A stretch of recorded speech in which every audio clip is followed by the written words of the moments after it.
Sai, Shri Sai Satcharitra, Chapter 5. Return with Chand Patil's marriage party. As hinted in the last chapter, I shall now describe first how Sai Baba returned to Shirdi after his disappearance. There lived in the Aurangabad district, in a village called Dhoop, a well-to-do Mohammedan gentleman by name Chand Patil. While he was making a trip to Aurangabad, he lost his mare. For 2 long months he made a diligent search but could get no trace of the lost mare. After being disappointed, he returned from Aurangabad with the saddle on his back. After travelling 4 kos and a half, he came on the way to a mango tree under the foot of which sat a Ratna. He had a cap on his head, wore kafni, and had a satka under his armpit, and he was preparing a chilm. On seeing Chand Patil pass by the way, he called out to him and asked him to have a smoke and to rest a while. The fakir asked him about the saddle.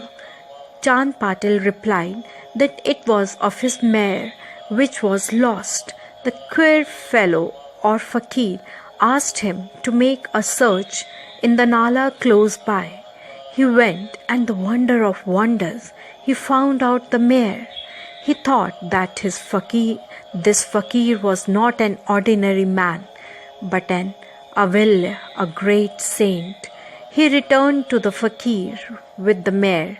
The chilm was ready for being smoked, but 2 things were wanting: fire to light the pipe and water to wet the chappi, a piece of cloth through which smoke is drawn up.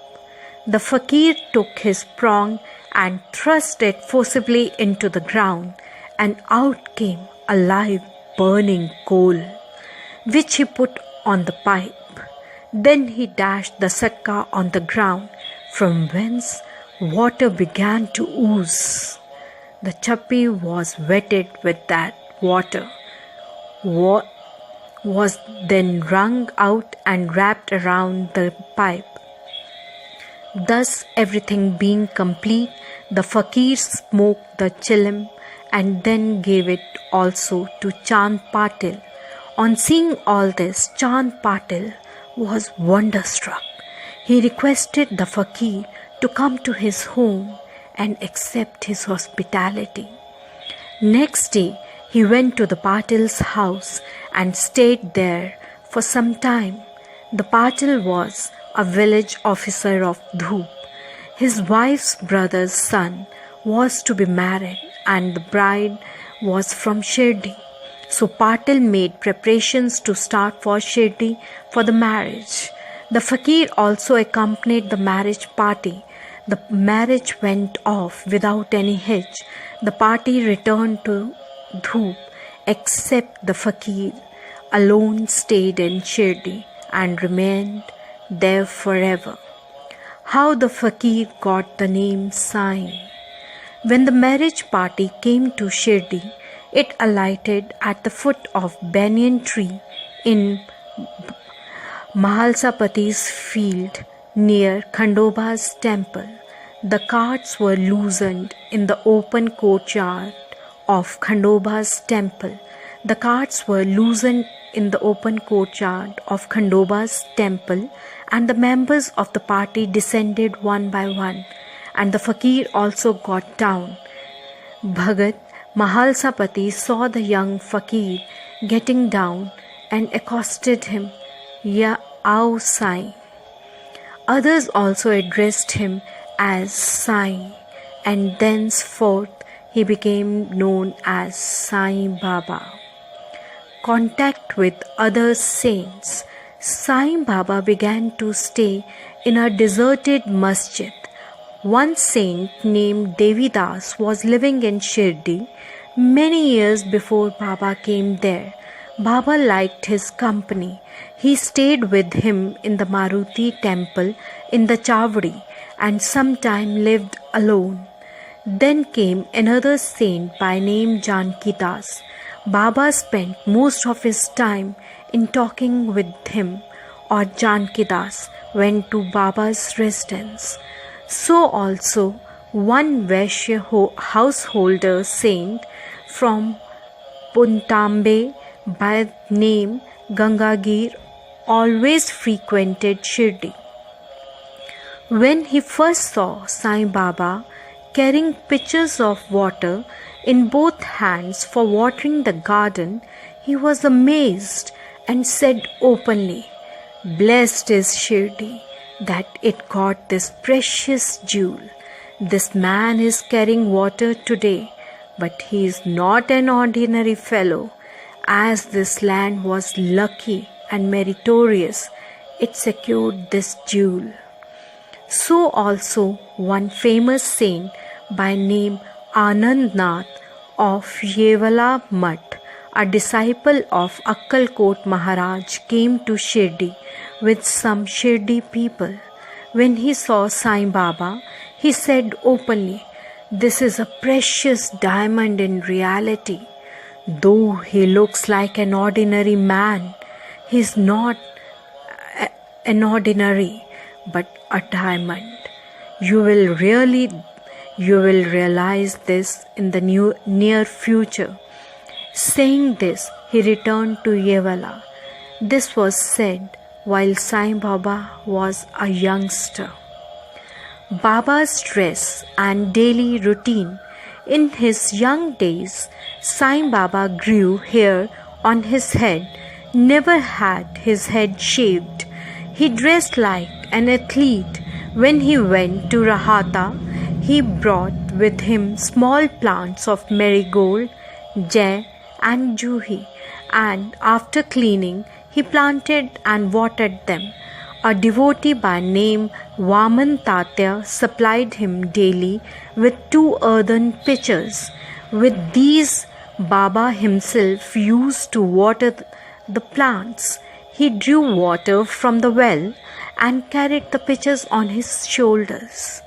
In the evening, the pitchers were kept at the foot of the neem tree. As soon as they were placed there, they were broken, as they were made of raw earth and not baked. Next day, Tatya supplied 2 fresh pitchers. This course went on for 3 years, and with Sai Baba's toil and labor, there grew a flower garden. On this site, at present, stands the big mansion Samadhi Mandir of Baba, which is now frequented and used by so many devotees. The story of Padukas under the neem tree. A devotee of Akkalkot Maharaj by name Bhai Krishnaji Ali Bagkar worshipped the photo of Akkalkot Maharaj. He once thought of going to Akkalkot, taking the darshan and padukas of the Maharaj and offering his sincere worship there. But before he could go there, he got a vision in his dream. Akkalkot Maharaj appeared in the vision and said to him, "Now Shirdi is my resting place. Go there and offer your worship." So Bhai changed his plan and came to Shirdi, worshipped Baba, stayed there for 6 months and was happy. As a reminiscence of this vision, he prepared the padukas and installed them on the auspicious day in 1912 AD under the neem tree with due ceremonies and formalities conducted by Dada Kelkar and Upasni. One Dikshit Brahmin was appointed for worship and the management was entrusted to devotee Sagun. Complete version of this story. Mr. B.V. Deo, retired Mamaltar of Thane and a great devotee of Sai Baba, made enquiry about this matter with Sagun Meru Nayak and Govind Kamlakar Dikshit and has published a full version of Padukas in Sai Leela Volume 11, Number 1, page 25. It runs as follows. In 1912 AD, one Dr. Rama Rao Kothare of Bombay came to Shirdi for Baba's darshan. His compounder and his friend Bhai Krishnaji Alibagkar accompanied him. The compounder and Bhai became intimate with Sagun Meru Nayak and G.K. Dikshit.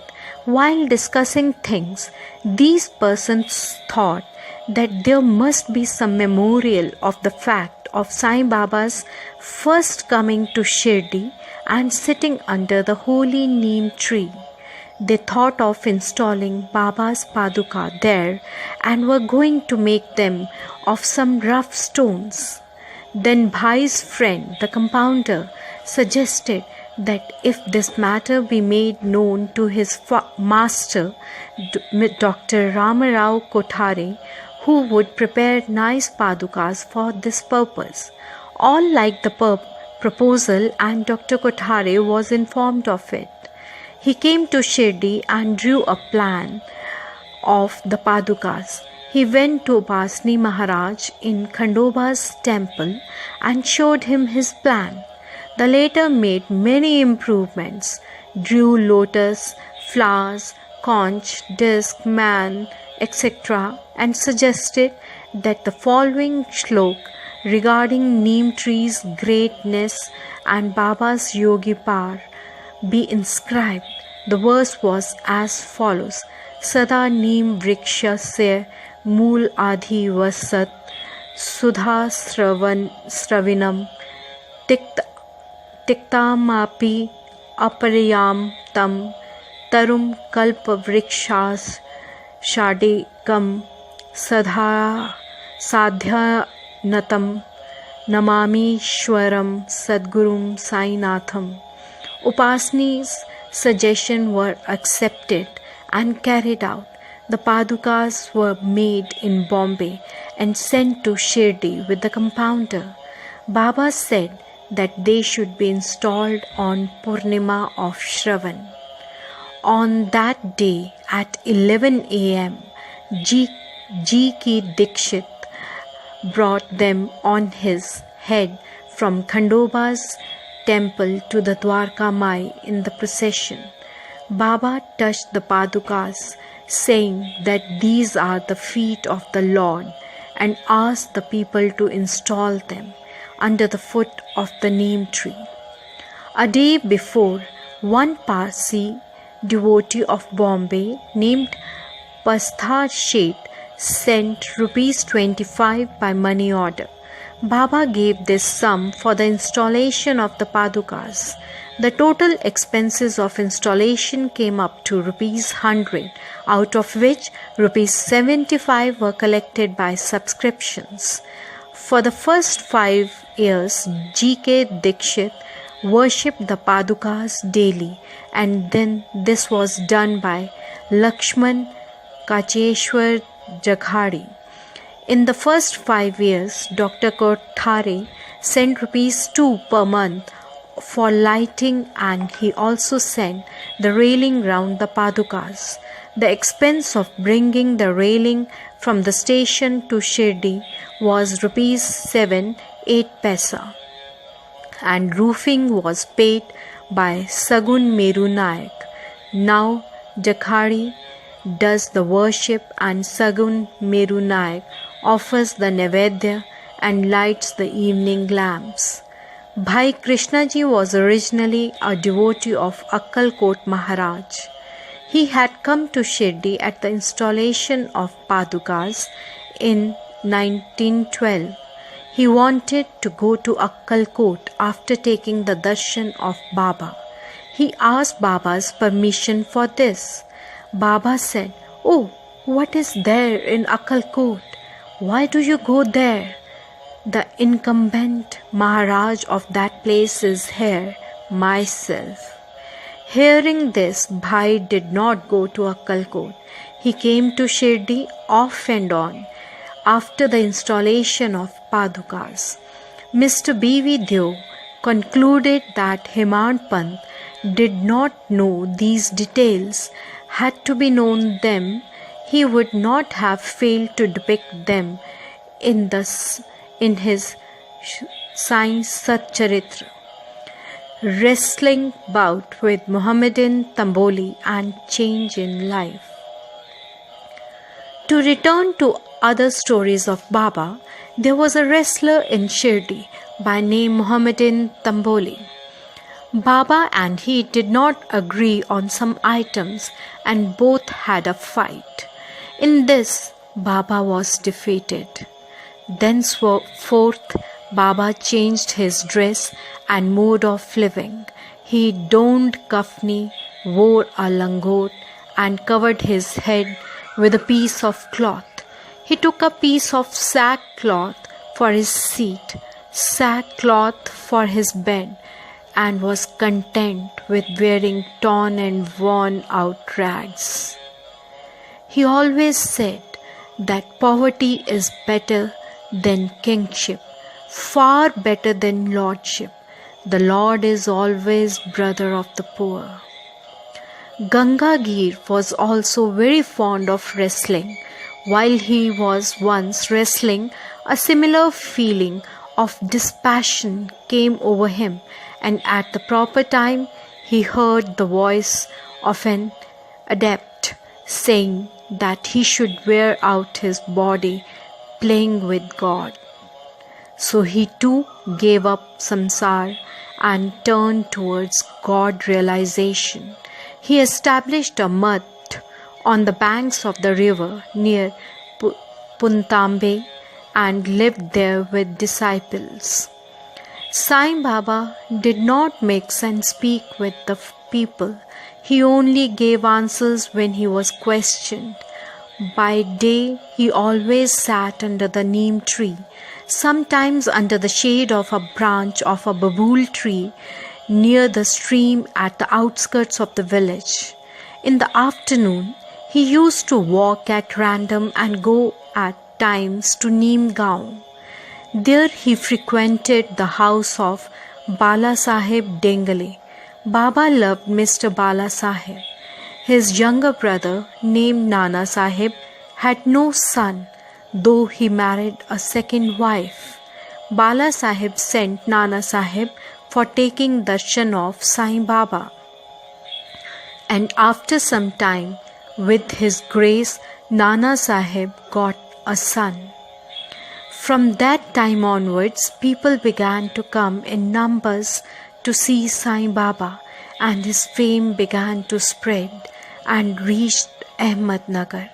From thence, Nana Sahib Chandorkar and Keshav Chidambar and many others began to come to Shirdi.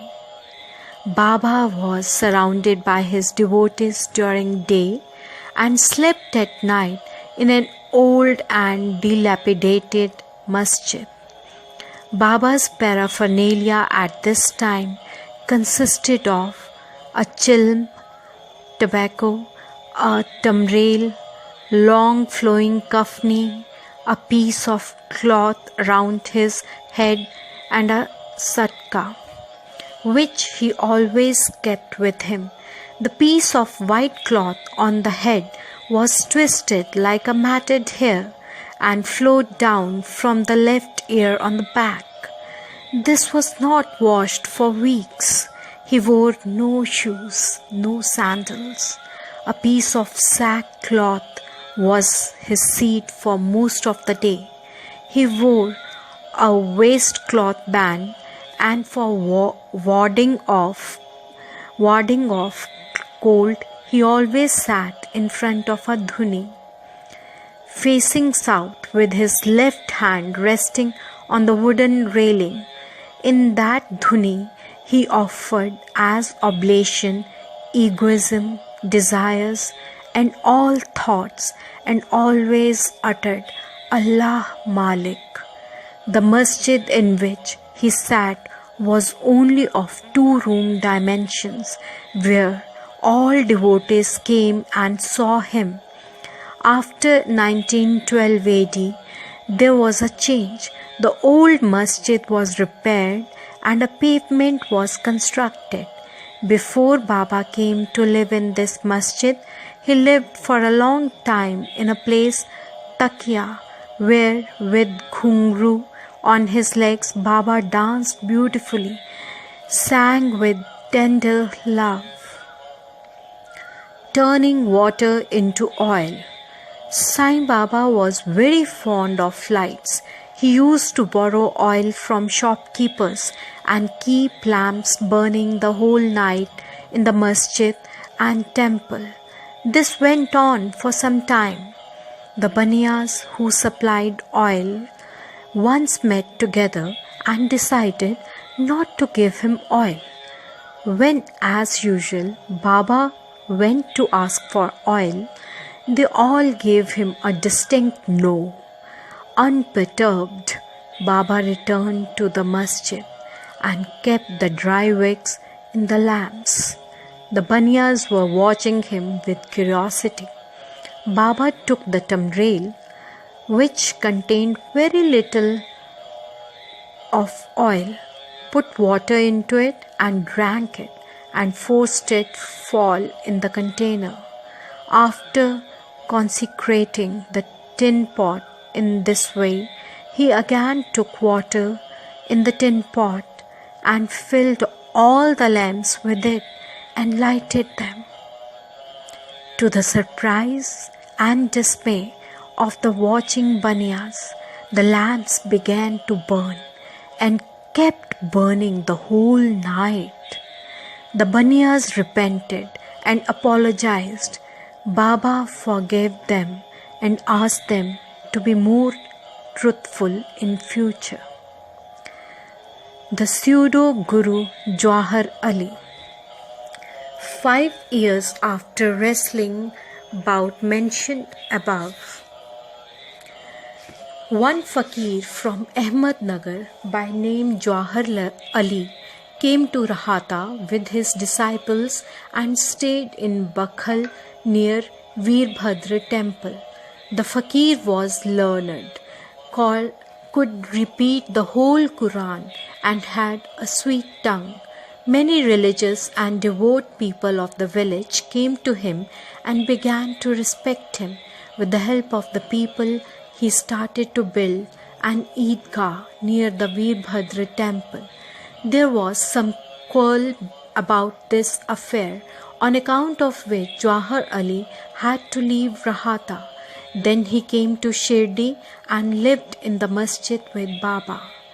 People were captured by his sweet talk, and he began to call Baba his disciple. Baba did not object and consented to be his chela. Then both Guru and Chela decided to return to Rahata and live there.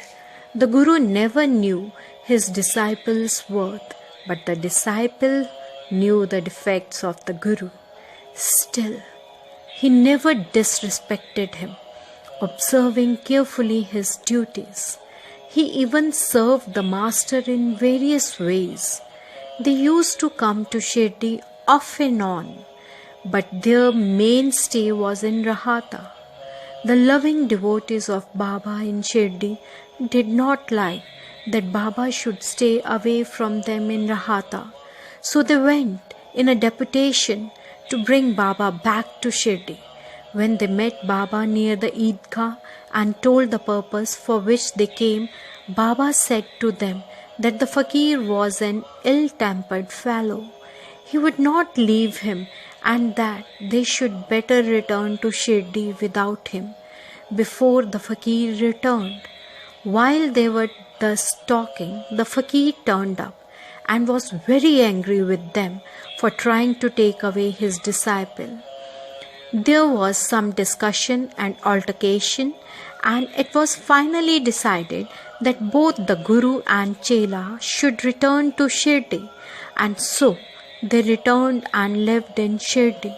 But after a few days, the Guru was tested by Devidas and he was found wanting. 12 years before Baba arrived in Shirdi with the marriage palace party, this Devidas, aged about 10 or 11, came to Shirdi and lived in the Maruti temple. Devidas had fine features and brilliant eyes, and he was dispassionate, incarnate, and Jnani. Many persons, namely Tatya Kote, Kashinath, and others, regarded him as their Guru. They brought Jawahar Ali in his presence, and in the discussion that followed, Jawahar was worsted and fled from Shirdi. He went and stayed in Bijapur and returned after many years to Shirdi and prostrated himself before Sai Baba. The delusion that he was Guru and Sai Baba his Chela was cleared away, and as he repented, Sai Baba treated him with respect. In this case, Sai Baba showed by actual conduct how one should get rid of egoism and do the duties of a disciple to attain the highest end, that is self-realization. This story is told here according to the version given by Mahalsapati, a great devotee of Baba. In the next chapter will be described Ram Navami festival, the masjid, its former condition and later improvement, etc. Bow to Sri Sai. Peace to be all. Om Sai. Om Sai. Sri Sai Satcharitra, Chapter 5. Return with Chand Patil's marriage party. As hinted in the last chapter, I shall now describe first how Sai Baba returned to Shirdi after his disappearance. There lived in the Aurangabad district, in a village called Dhoop, a well-to-do Mohammedan gentleman by name Chand Patil. While he was making a trip to Aurangabad, he lost his mare.